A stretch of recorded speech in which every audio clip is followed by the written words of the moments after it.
Hi, my name is T.A.G. Something I'd like to discuss. Back in January 2023, Critical Drinker started a series called Why Modern Movies Suck. And the first part was his arguments about why Hollywood hates men. He compares old movies to modern movies. Modern, which he defines as movies that came out the last 10 to 15 years, which I guess now would be 12 to 17 years. Basically since the start of the MCU. Now, I saw this video when it first came out, and even then I vehemently disagreed with it. However, I didn't make videos like this at the time. And then the video randomly showed up again in my search results, so I thought, you know what, let me try something different. So here I'm going to try and detail every flaw in his argument about why Hollywood hates men. Let's begin. There's been a bit of a change in the past few years in how men are portrayed on screen. Not really. Through his rambles, the entire video, he never specifies what categories of movies he's talking about. He just shows random clips playing on the screen for the most part. Is it action thrillers? Is it dramas? Is it comedies? Is it romance or action comedies, etc. that he's talking about? I don't know. Those details are important because the category of the movies, as well as the target audience for those movies, typically dictates how the main characters will behave. Let's take, for example, two Will Smith movies that count as old movies according to him. Men in Black from 1997 and Pursuit of Happiness from 2006. Now, Men in Black is an action comedy. And how does Will Smith act in Men in Black? Well, his character is jovial. He's easygoing. He's sometimes more of a caricature than a normal person because he's trying to be funny to entertain the audience. And that's how the lead in an action comedy typically is. But then we contrast this with Pursuit of Happiness, which is a biographical drama. And here Will Smith is the opposite of his Men in Black character. He only smiles conversationally, out of politeness, not because he's happy. He's downtrodden, he's even-keeled for the most part, or he's sad. And the only thing that makes him really happy throughout the movie is his son. Now, why are these characters so different? Because these are two different types of movies with two different target audiences. One is an action comedy targeting kids and teenagers. It's advertised to kids. It has a spin-off cartoon and video games. While Pursuit of Happiness is a biographical drama geared towards more mature audiences, adults. The category and the target audience makes the man. The traditional heroic male lead that was pretty much the bedrock foundation of cinema for almost 100 years is apparently no longer a viable commodity in entertainment today. They're too dated, too toxic, too dangerous to put into the limelight. There's nothing to really argue here, because the statement he makes is so vague. To prove my point about categories, I'm going to replay what he just said, but I'm going to put different old movie footage over it. The traditional heroic male lead that was pretty much the bedrock foundation of cinema for almost 100 years is apparently no longer a viable commodity in entertainment today. They're too dated, too toxic, too dangerous to put into the limelight. See what I mean? Too dangerous to put into the limelight, and so they've been replaced with more acceptable alternatives. When he says acceptable alternatives, he puts up a picture of Timothée Chalamet, Lakeith Stanfield, and Robert Pattinson, which, again, he doesn't really explain, so you just have to infer meaning. Lakeith Stanfield is not really a leading man in most of his projects. He just started becoming one, and it seems a lot of stuff he's made leans towards comedy, so I'm not sure why he's up there. Timothée Chalamet plays very young men, usually teenagers, so again, I'm not sure what he has to do with the conversation of manliness, as he's not playing men for the most part. And Robert Pattinson, I guess, is a Twilight this. Outside of Twilight, I think his work is fairly varied, but fair enough. Trope number 1, the death of the stoic man. Men in older movies are generally able to convey a lot more by saying less. They're generally more reserved and project a kind of quiet confidence. They're less prone to big emotional outbursts or energetic displays of high-strung verbal diarrhea. Now here he talks about how men aren't stoic anymore, while using footage from old dramas and action thrillers. Now take a look at men in mainstream movies today, and pay attention to the same aspects that you looked at before. I find this part kind of funny for a few reasons. One, this is Jaskier from The Witcher, a Netflix series, not a movie. And Jaskier is the only comedic relief character in the main cast of the show. Henry Cavill's Witcher, the main character of the show, is the exact type of man Critical Drinker just said he wants to see more of in media.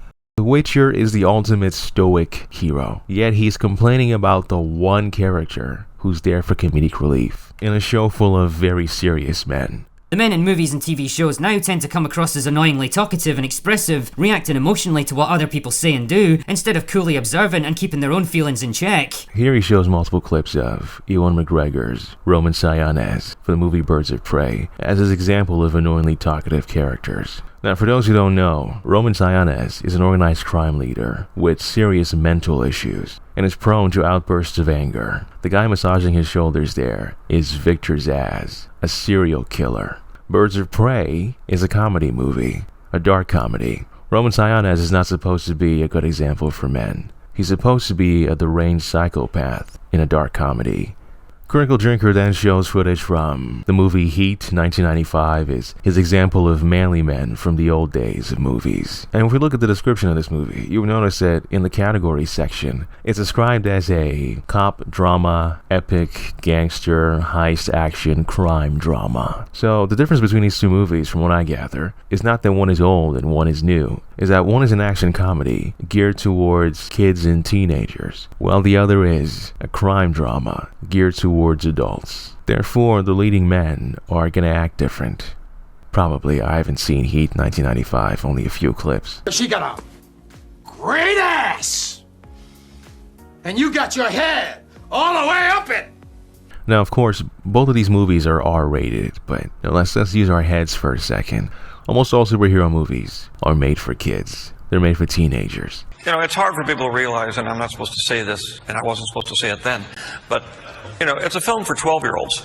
They get very, very upset and very opinionated about anything that has anything to do with being childlike, which the movies are for children, but they don't want to admit that.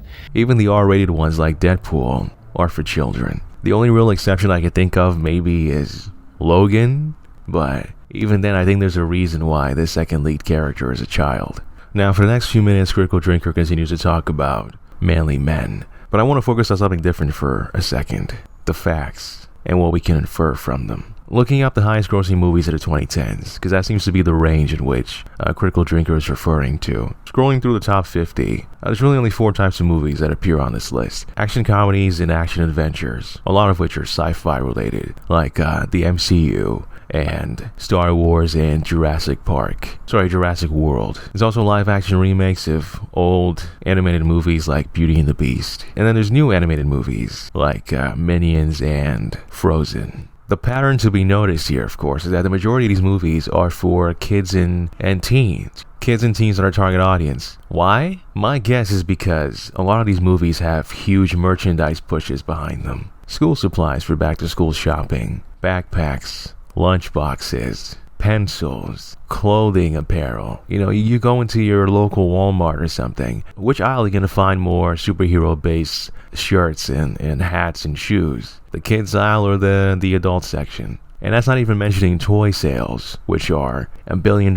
industry. Then you've got your Fortnite skins add-on and other video game add-ons, maybe mobile games. Children's entertainment is simply where the money is. And they receive the most amount of advertisements for these products through their favorite channels, whether their favorite TV cartoon channels or their favorite YouTube channels, etc., etc. The men in modern movies exist to entertain children, not to meet grown adults' expectations of what a real man should be. We aren't the priority anymore. You know, little Timmy from down the street, born in the 2010s, and his little sister, born in, 2014, they're the priority now. They're who they're trying to get to. And once upon a time, we were Timmy. We were the target audience. That's when most of us got into these fan bases. The Star Wars, the DC, the MCU, the Jurassic whatevers. But we're not Timmy anymore. And I think the only thing that really changed there is that we're adults now, and we expect them to still try to cater to what we want, as opposed to what the 2010 kid wants. Jesus, no wonder cinemas are having their worst years in decades. Now, he's right, cinemas have been having their worst years for quite a while now, but I think that's more to do with streaming services and not manliness. We human beings are incredibly lazy. You know, why go out and watch movies when I can stay home and do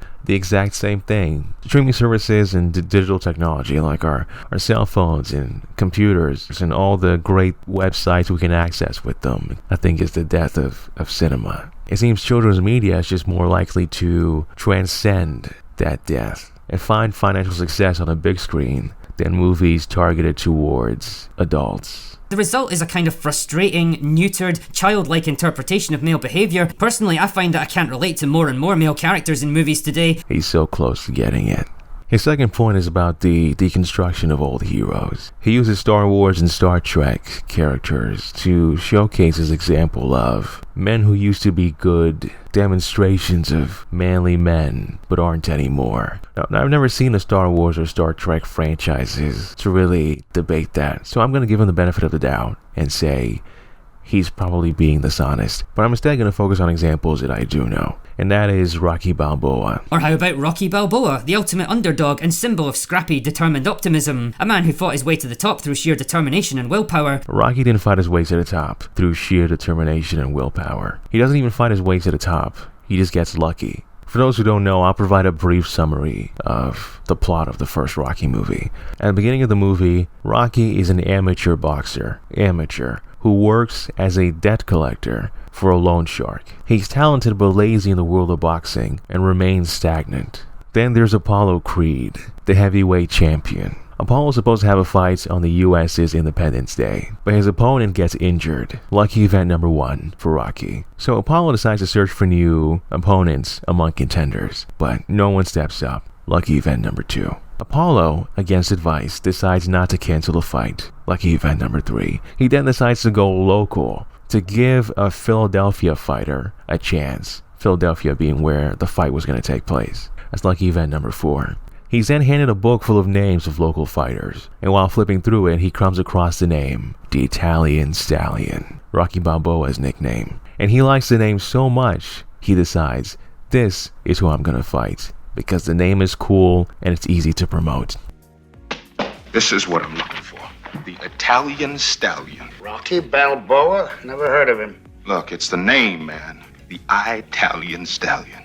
The media'll eat it up. Rocky doesn't fight his way to the top. He gets pulled up to the top by the heavyweight champion out of sheer luck. Luck he had nothing to do with besides picking a cool name for himself. And only then does he become hardworking and earn his shot. Then you get to something like Creed, where he's portrayed as a sad, lonely old man who's given up on life. A man who isn't even willing to go through life-saving cancer treatment because he just doesn't care about living anymore. How is this a deconstruction? He's just old. Everyone he grew up with is dead. He's okay with dying because he just viewed that as the next step in his life. Until Creed shows up and gives him a reason to think otherwise. Everything I got is moved on, and I'm here. And I'm just some bum that's living in your crib, just nothing. I'm not entirely sure how this ruins the image of him being a hero, especially considering the fact that he ends up getting cancer treatment anyway, while he's Creed's trainer and continues to help him.